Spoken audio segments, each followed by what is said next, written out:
čupa a košile vanži.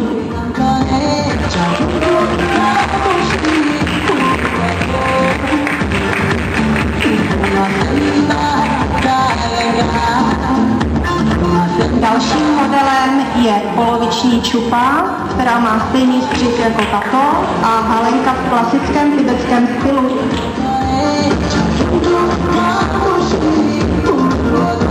Tady vidíte kombinaci indického stylu a vrchní část má klasický tibetský střih.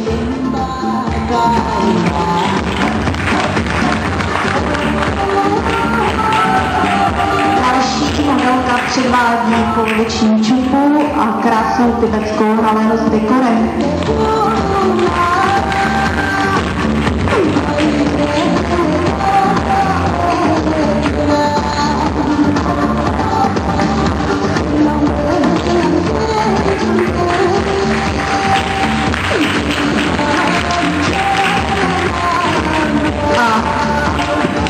Dva naše modelové předvádí klasické tibetské haleny. Tibetany dnes můžete v Indii i v Tibetu potkat přesně tak, jak vypadají naše modelové džíny, tibetská halena, kabelka. A tady už je krásný model vdané ženy, kterou poznáte podle pruhované sukničky pánové.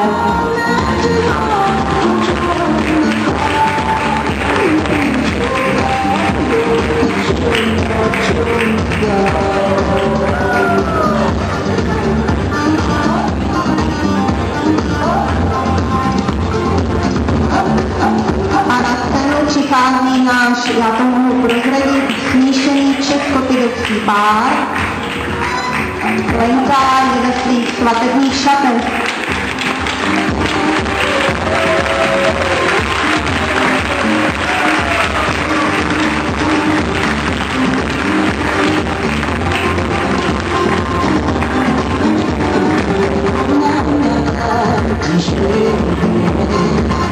A dnes přichází další pár.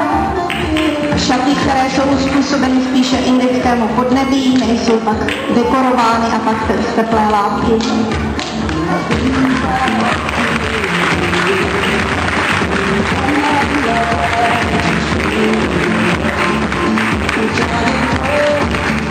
Další variace na čupu.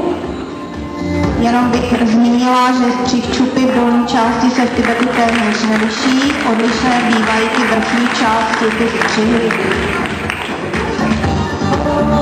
Děkujeme.